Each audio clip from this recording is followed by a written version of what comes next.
Hello, and welcome back to your daily English news chat. It is Monday, April 27th, 2026. I am Emily. And I am Lisa. Happy Monday. Did you have a good weekend? Honestly, my weekend was quiet. Just coffee, a book, and zero plans. Bliss. That sounds restorative. Mine was a little different. I stayed up to catch some sports news live and ended up jumping out of my chair. Oh, wow. What happened? You never get that excited about sports. I know, but this one was historic. We will get to it in a minute. Okay, now I really want to curious. But first, if you are new here, welcome. Every weekday morning, we take real news from around the world and turn it into a friendly chat. It's great for shadowing, listening, and just keeping your English alive. And if you like what we do, that subscribe button is right there. We would love to have you with us every morning. Today's keyword is defy. It means to go against something or to refuse to be limited by it. Defy. I love that one. Strong word for a Monday. Right? And you'll hear it 3 times today because all 3 stories really do defy something. Records, predictions, and even what people thought was possible. Now I really want to start. All 3 stories today defied something. First, a Michael Jackson biopic just had the biggest opening for any music film ever. Hold on, this is going to be juicy. Then, a runner from Kenya broke the 2-hour barrier in a real marathon for the first time in history. Wait, sub-2 in an actual race? Yes. And finally, Anne Hathaway showed up to the Oscars looking lifted, but the secret had nothing to do with a surgeon. Oh, now I really need to know. Let's get into it. All right, topic 1, and this one is a callback. Do you remember the Michael Jackson biopic we talked about back when it premiered in Berlin?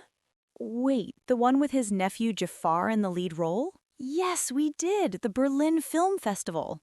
That is the one. Back then, the buzz said it might open around $60 million. Big number, sure, but kind of standard for a music biopic. Right. I remember thinking 60 was already huge. Well, it just opened in theaters this weekend. Domestic opening was about $90 million. 90? That is not just standard. That is a different planet. It is the biggest opening for a music biopic ever. It defied what anyone in Hollywood was predicting. Bohemian Rhapsody opened around 51, right? Yes, so this just smashed the previous record, and the worldwide number is over 200 million already. Okay, that's a real cultural moment. So critics must be over the moon, too. That's the strange part. Critics gave it 39% on Rotten Tomatoes. Pretty rough. Wait, what? Then who's buying tickets? Audiences. The audience score is 94%. Cinema Score gave it an A-. So the critics and the fans are watching completely different movies. Pretty much. Some critics called it a hagiographic version of his life. Polished, almost saintly. Got it. So they wanted darker, audiences wanted the music. Exactly. And apparently, the music sequences are the heart of the film. People are saying the way Jaafar performs on stage is uncanny. Oh, so this was not a quick casting decision. He's been preparing for years. Right. He's 29, and this is his first feature film. That's a huge first project, playing your own uncle, who is one of the most famous people who ever lived. A massive ask, but the audience score tells you he handled it. That's a real arrival. And the studio is already cutting the sequel. About 30% of Part 2 is reportedly edited. A sequel before the first one even finishes its run? That's bold. It defies the usual playbook, but 94% audience approval gives them every reason. There's talk of a sing-along version too, right?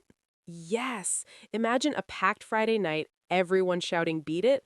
Honestly, I would go to that even if I hadn't planned to see the movie. Same.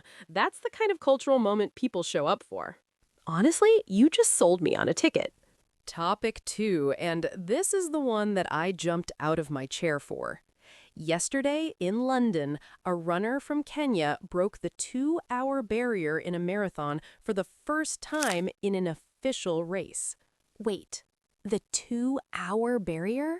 That has been the holy grail of marathon running. Right. His name is Sebastian Sawe.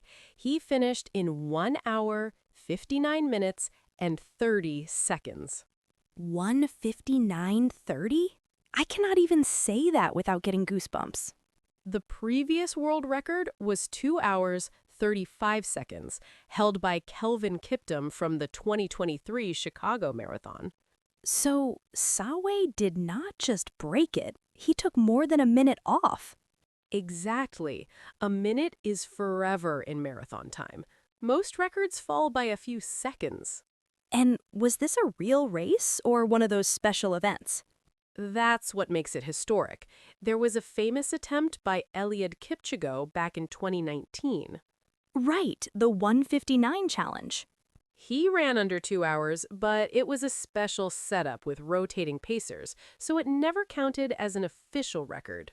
So, technically, the 2-hour barrier was still standing. Until yesterday, Sawe did it in a real, recognized race, the first true sub-2 marathon in history.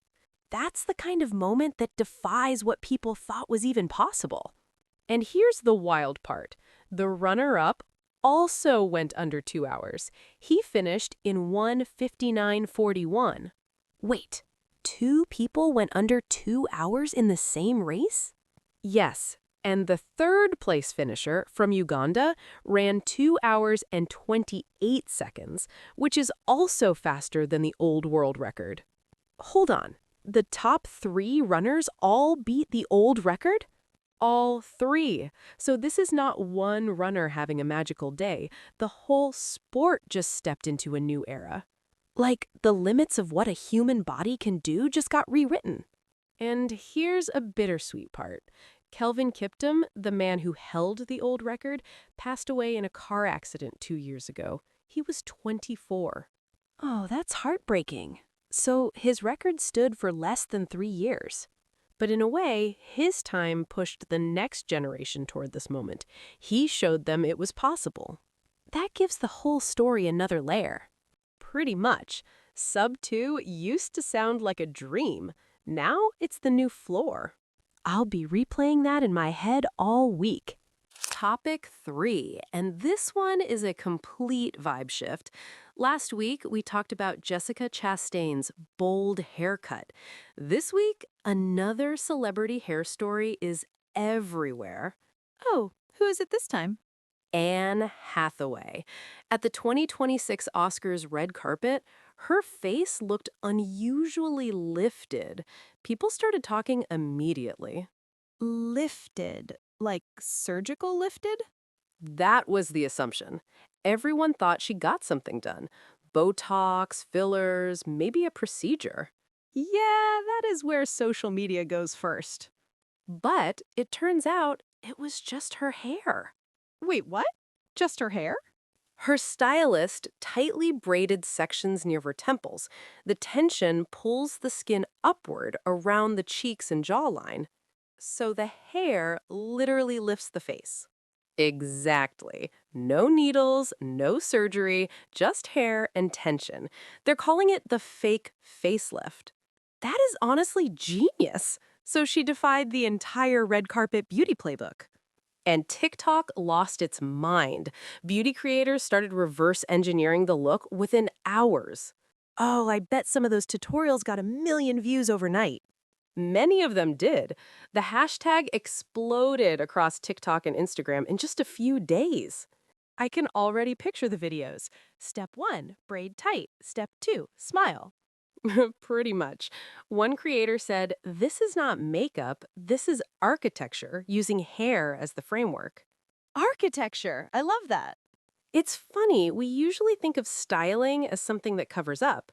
This one uses hair as a tool.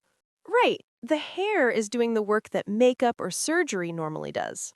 But there are warnings too. Dermatologists and hairstylists are flagging it. Oh, what's the catch? Headaches, Scalp soreness, strain on the hair follicles, especially if you have a sensitive scalp or fine hair. So a temporary lift could leave you with a permanent headache.